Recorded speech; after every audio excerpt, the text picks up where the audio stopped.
Appreciate y'all. Thank you. Yes, ma'am. All right. Next item on the agenda is the Board of Education intergovernmental agreement. Mr. Hedges. This is for the annual collection of solid waste at the school system. We've had this agreement in place for a number of years. The school board requested that we do this intergovernment agreement to match up with their budget year, which is July 1 through June 30.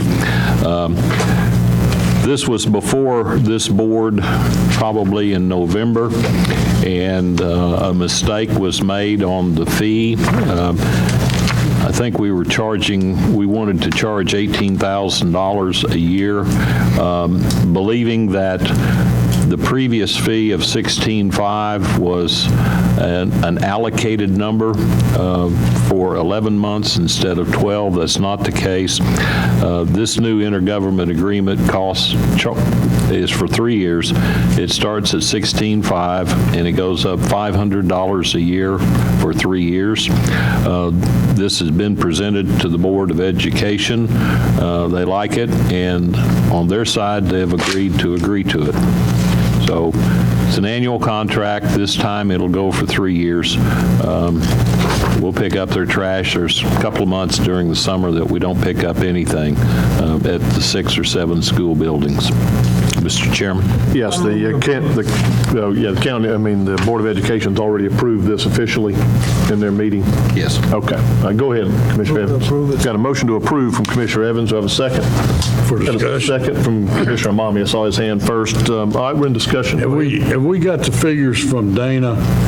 Because on Exhibit A, where we've got to pick all this up at, and that's once a week, I don't see how you could do it for $16,000 a year. If you count the cost of manpower, because, I'm not knocking the school board. They're getting money on that 5 and below that we lost money on. And I don't think Dana can pick up from these Exhibit A locations for $16,500. I think we're going to lose money on that. And they definitely got the money to pay the cost of it. It should be at least the cost of manpower, equipment. That's a lot of places to pick up from. And I'd like to see if Dana would agree that she can do that within that amount of money, because we got the wear and tear, the manpower. If she says she can do it for that and we're not losing money, I'd be okay with it, but I don't see how you could do it. Well, it's been a number of months since I've talked with her, since we did this once before, and she was right at that $16,500. But she thought that was for only 11 months, and she just grossed it up to the $18,000 that you looked at back in November. I can go back to her and we can rerun the numbers. She felt like that was our cost, close to our cost, was $65. That's the cost, but is that including our depreciation and everything in it? Because we can't keep offering, they don't want to work with us on these taxes, on these abatements and things, and I don't think we should work with them. I think we need to table it and get get a full cost to us, so including depreciation and get some idea. I just want us, even if it's, that we're at $16,500, if we're within a couple grand, I have no problem. But if she comes back and says, actually,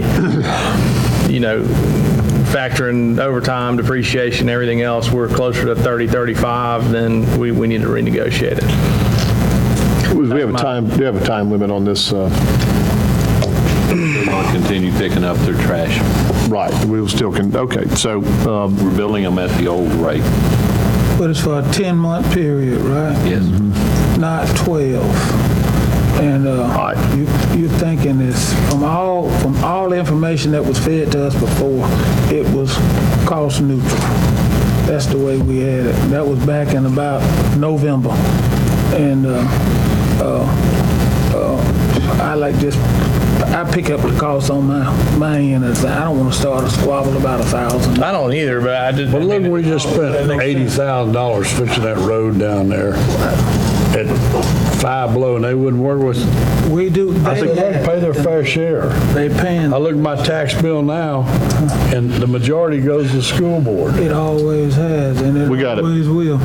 We've got a motion to approve. We've got a second. So I'll call the question. All in favor? All right, all opposed? All right, so the motion doesn't pass. The principal thing for me. I got it. When I signed on, we were not getting $1 for this a year. And in my mind, like, I mean, we can't be bartering services from an accounting standpoint. We have to know, you know what I'm saying? Like, So we for me, understand. We I'm not trying to pick a fight with the school board. We want to help them. don't either, yeah. I want to do it at our cost, whatever our cost is. But if depreciation was not Cost. included in her 16.5, those trucks are not cheap. You're talking about big power units, and you know, we need to make sure, you know, their fiduciary responsibility is based on their budget and all that stuff. I see you. I know we're ready to go. I mean, Anyway, that's just. Mr. Hedges has his, Jim's got his. I just want to make it clear, and I don't think John is either. We're happy to help the school board, but I want to make sure that we are that we're doing it in a Well, just as proper way. information, the trucks have depreciated out. We're running one truck out that was 700,000 miles on it, a Freightliner. All right. Still running good, so. Next item on the agenda is the, They all, next item on the agenda is the the business licenses. And we've got a presentation that's going to be coordinated between Ms. Kelsey Fortner, Mrs. Susan Landfried, and then we've got, and Sarah Dusenberry. And Susan and Sarah are from the Middle Georgia Regional Commission.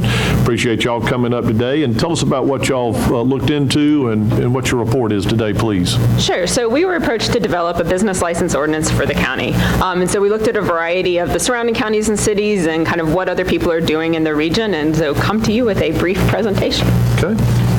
So the purpose of this ordinance would be public safety, so creating a database of businesses in the county to get numbers of employees that can be used during an emergency response, especially fire, tornado, et cetera, so you know exactly how many people you're working with at a certain location. And then the other one is informationals, to understand the business landscape, growth and change, and inform economic development in the county. Right now, there is no understanding of what's in the county, so this would definitely help build some of that knowledge. So who would this apply to? So it would apply to sole proprietors, corporations, partnerships, nonprofits, or any form of business organization. There are exclusions, which we'll get into in a minute. It does exclude charitable nonprofits that use 50% of their proceeds for charity. It applies to any structure or vehicle where a business, profession, or occupation is conducted that's registered, that's in the county. However, it does exclude temporary or construction work sites that serve a single customer or project. So for example, if you had a construction business coming from Macon-Bibb County and they were building something here, they would not be charged a business license fee as they are not a business registered in the county. It also would exclude a vehicle used for sales or delivery by a business. And it applies to businesses only in the county, not in the municipality. Forsyth has their own business license ordinance. So these exclusions I found in business license ordinances across the state. State or federally exempt businesses. Businesses regulated by the Georgia Public Service Commission, including electric, natural gas, telecommunications. Electrical service businesses, EMCs, municipalities that provide electrical service. Farming operations not engaged in agribusiness. So the way that we read this, and we'll obviously defer to the attorney on this, is farming operations that you're just using to farm for yourself. If you're not trying to sell it, not engaged in agribusiness, those do not qualify. Cooperative marketing associations, and so these are a lot of them defined in state law. So cooperative marketing associations, to the best of our ability, and we're not lawyers, so keep that in mind, are these agricultural cooperatives that provide agricultural marketing, loan assistance, et cetera. So those would be excluded, and that's by state law. Insurance companies. Insurance companies gets a little fuzzy. So they are excluded from this. However, you are allowed to charge a business license fee, but that fee is set by the state. So we wanted to exclude it from Monroe counties, but there is an ability for the county to charge a fee. It just may not be in accordance with this. Motor common carriers. Businesses that purchase carload lots of guano, meats, meal, flour, bran, cottonseed meal, and hulls.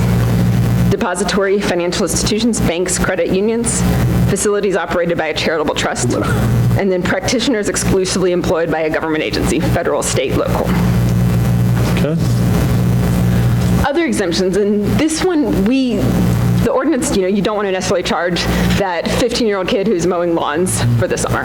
So it would exclude those people who's cutting grass if you're babysitting. If you're a local citizen that bakes cakes occasionally for a party, a bake sale or something. A local citizen that maybe makes crafts for a special event. This would not apply to them. So the process would go, the fee has to be paid on or before January 1st of each year. If it's not been paid before March 1st, the business shall be subject to penalties. And that penalty will be essentially double what the fee is, so 100% of that. Any business that starts after July 1 will only pay 50% of that fee. And then an administrative fee will be charged for initial startup. And that is a one-time fee. And that's something that we may discuss a little bit more as we determine kind of what the fee structure will be. So to give you some examples, so there's two types of fee structures we found. You have the by employee, like number of employees, or you have a flat rate. So Forsyth does this. They have a basic administrative fee, $20, and then you can see 1 to 3, 50, and then their maximum is 51 plus, and that's $300 for anything above that. Jasper County also does a per employee one. $20 administrative, but you can see that they go a lot larger and they get up a lot higher. So they get up to 401 employees and over, that's $2,500, and that's an annual fee. Houston County is a little more complicated. $15 flat administrative fee, and then $75 for 1 to 2 employees, 3 to 9, $75 plus $18 per employee over 2. Right. So that gets even more complicated. Make and bib, administrative fee, and then they do number of employees times $39. So they don't do those brackets like we said previously. Jones County is pretty simple. Initial cost $175, and then annual license fee is $125 per business. Crawford, annual license fee $150, doesn't change from initial or renewal. And then Morgan County, $40 for administrative fee, annual license fee $10 for the business owner, plus $10 times the number of employees. So there's a lot of options out there. Question on that. Please. How do you monitor, I mean, if I own a business, if I just tell you I got 3 employees, how are we keeping accountability on that? You're so truthful looking, they'd have to believe you. And I mean, and that's curious. Yeah, and that's, I mean, there's going to be an application, and you're expecting them to kind of be honest with you. So we did exclude, there's not necessarily anything in this ordinance that would allow the county or that does need to go in and monitor their records, wanting to preserve that this could be very, some of the private property and privacy issues. So it is very much kind of a trust, and like once you have a sense of, what is their business, I think that it is going to be a little bit like, say, you're employing 2 people at your concrete manufacturing plant, this seems a little bit suspicious. So I think that there is kind of an element of using some common sense as part of it. Have y'all done any, do y'all have any numbers, for example, Jones County especially is very similar to us in size and scope, a lot of that. Do we have any idea what number of business licenses that they have? Did y'all get any of that information? I don't have any of that information, okay. No. That's something I can find out for you. Just for example, because initial cost is $175 and annually, so they got $125 license, and then it obviously looks like the initial cost. Well, let me back up. So the first year, is it $300 in Jones County, or is it just $175? Just the $175. Okay, so it's a $50 fee is what it is, administrative fee, and it's $125 for the first year. All right, so, but it's $125 a year. Do they have 100 businesses? Do they have 1,000 businesses? If they've got 100, you only at $12,500 a year that you're bringing in. They got 1,000 businesses. Okay, so that starts getting into enough to handle the administration and all of that too. But I wish y'all. I don't know that you were asked that, but I'm just saying I kind of wish we had those kind of numbers, and I probably can get in touch with Jones County myself and find out. But y'all don't have any of that for any of the. I'm afraid not, but we can definitely find that out. Well, if y'all can, okay, would you do that? Would you find out how many licenses they're issuing in a given year? Would you like just Jones County, or would you like? Well, I mean, the ones that are similar to Monroe County in terms of population. I mean, Macon Bibb's going to be, Crawford be all right, Jones County, Butts County, Lamar County, if you're going inside of Middle Georgia Regional Commission, then Jones is going to, and Crawford are going to be the closest. Yep, absolutely, we can find that out. Maybe, I don't know. Anyway, all right, did you have more on your presentation? Yeah. So just kind of wanted to talk about the pros and cons of these different fee structures. I mean, so the flat fee is easy to understand for businesses and government. It's simple to administer. It could be potentially burdensome on smaller businesses. If you're charging your 50-employee business and your 2-employee business, that could be a potential challenge. The graduated fee structure, more difficult to understand and administer, but could reduce that burden on smaller businesses. It's just a more progressive kind of structure. So then kind of our recommendation in consulting with the county was to adopt a flat fee structure, something that is similar to Jones County, thinking about the population size similarity, the initial registration fee, and we could break that up and say, all right, it's a $125 flat fee, and then it's a $50 initial administrative fee, and then keep it at kind of those levels, 175 and 125. And then our second one would be, recommendation is to implement the ordinance beginning on January 1, 2020. And so that gives you about 6 months to kind of advertise this through newspaper, Facebook, whatever means necessary or available to make the public aware of this ordinance change, and gives the time county to set up the structures they need to make this happen. And that's all I have for you all today. Okay. And you recommend that in Monroe County, not in the city? Correct. So the city of Forsyth, any businesses in the city of Forsyth are taken care of by Forsyth. So it'll be totally different. Yeah, so their fee structure is right there. Okay. And didn't I understand you to say that if they come in and build a house for somebody, they're not required to have a license? Correct. What I want to protect our citizens is a license or something for these out-of-county shysters coming in here building these houses in inferior quality and then leaving and leave our homeowners screwed. How would you go about that? That would be a building inspection. We just hired a new guy. Daniel? Give him a gun. To full permit, you have to have a business license, and you have to have your state contractor's license. There you go. All right. There you go. You got to have a business. So an out-of-county guy like from Spalding County come down here would have to have something before he could build. You have to have a business license, they can do within any municipality. Oh, I see what you're saying. Do they need to be bonded? Now that, Okay, so we're clear, we need to stick to the that's part of business the license. license thing. It's real, that discussion's more about building inspection. No, it wasn't a building inspection. Mine's about a license, and if we're going to go to county license, I think these contractors come in and have to have a license. So if they don't have one, you're saying they need to purchase one of ours. Right.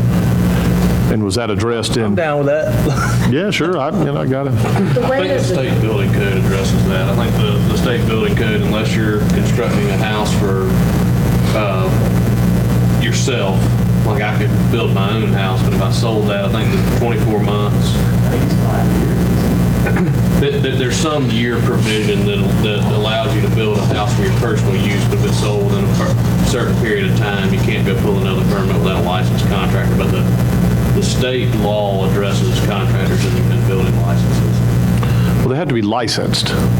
And we can, and if that's not part of our ordinance, and it can definitely be part of our building inspection ordinance, but what you're saying is you want a business license as well from any I just want contractor somebody coming in. protected. We got several citizens that got hit for over 100 grand this year from shyster builders out of Spalding County. I got you.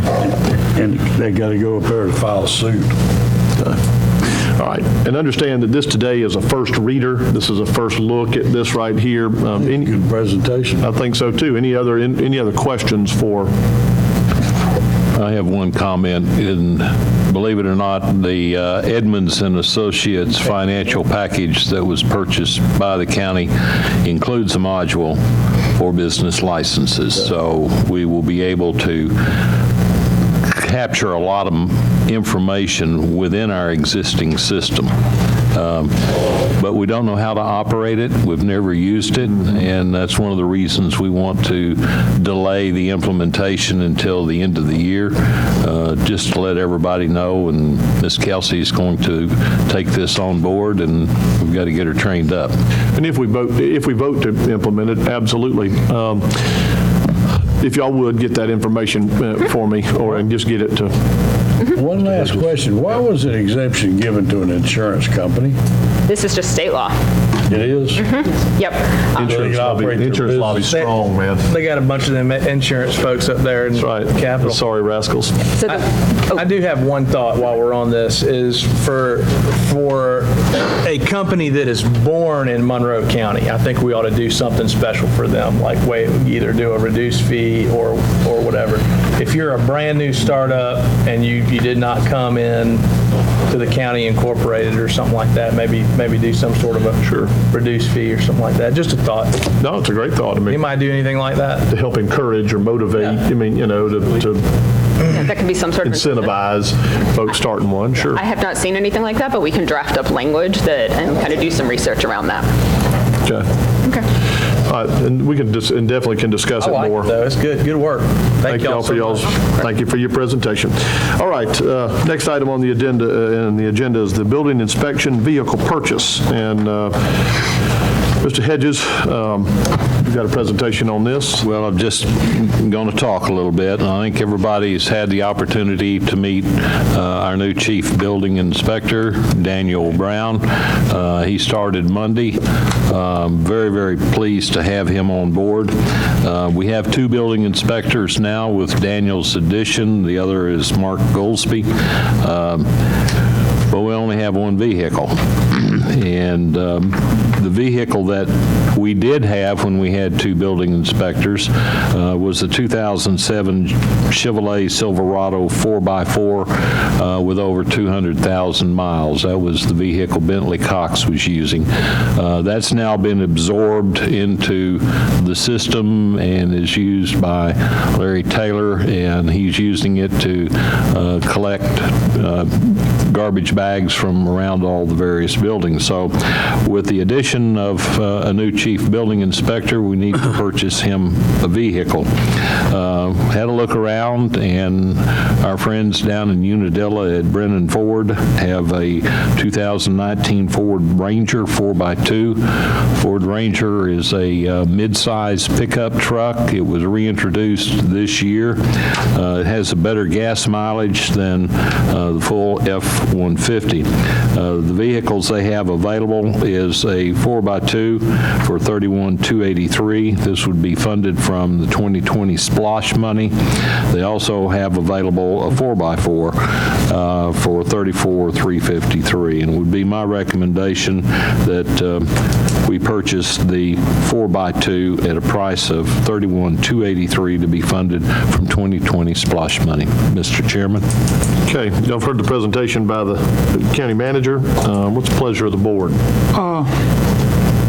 I ain't got nothing against Brennan Ford, but we bought a regular Ford from our local Ford dealer here last year, extended. Photo. Correct me if I'm wrong, Junior. It's a EcoBoost, or it's got a V8 5 liter. The one we got gear for $24,000. It was a V6, and it's a regular Ford like I got, and we got it for $24,000 and some change. And I would like to suggest that we look around, because we bought 2 trucks at that time. Correct me if I'm wrong, Junior. We got yours too. And we got a good deal on them. So what I'm saying, they had them on the lot. And also, a local Ford dealer, they provide pretty good service. I take mine in down there. Unit dealer's about 65 miles away from here. And dealers do have they let the ones that buy from them in first. Like, I would like to put this off and look, if it's okay with you all. I think we can get a better deal. And we did something similar to this too. We bought a couple of trucks from Macon, Hutchison, in separate times, and we got one of them for $20,000.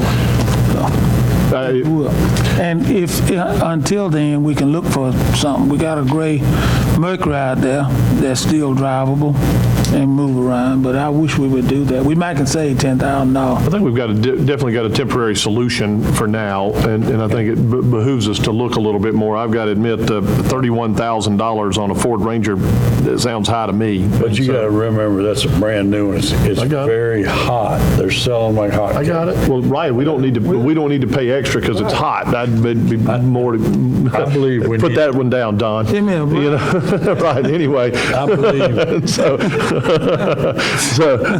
I'd like to say that regardless of what we get him, it needs to be a 4x4, because you go out on these building sites, that red mud, and you're going to get stuck.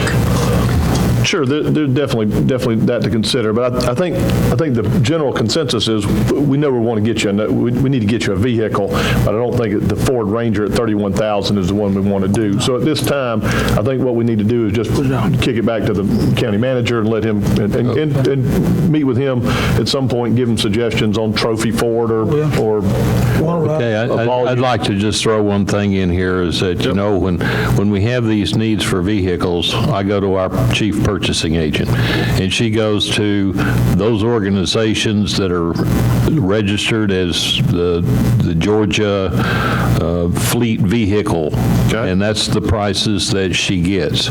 We're at mid-year, they stopped making 2019s.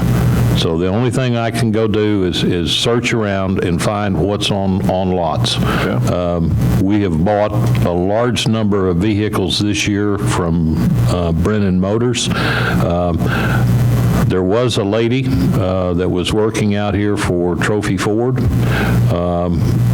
I've dealt with her.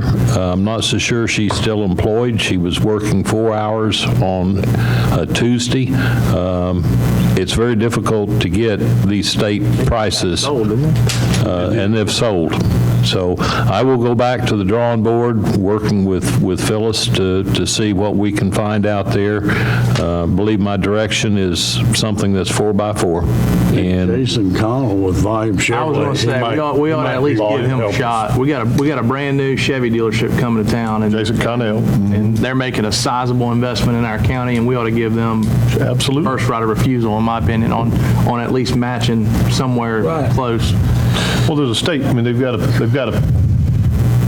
a state, contract price, but still, I mean, they definitely ought They to. still regulate that price, because that two I bought from the lady over there for Junior, those two trucks, they came in a lot lower than the price from the other Ford dealer. Sure. The same truck. Anything to save us money, and Amen. definitely buy local. All right, so you understand where we.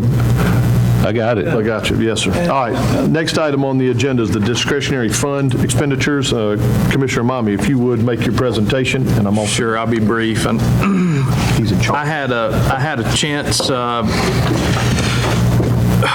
to treat the EMS and fire folks in my district to a dinner recently, and before I get any grief about it, I covered the expense on my own dime, so there was not a request or anything like that, but I just wanted to connect with them and have a chance to listen and learn a little bit, and just, anyways, great group of guys. There are 4 stations in our district.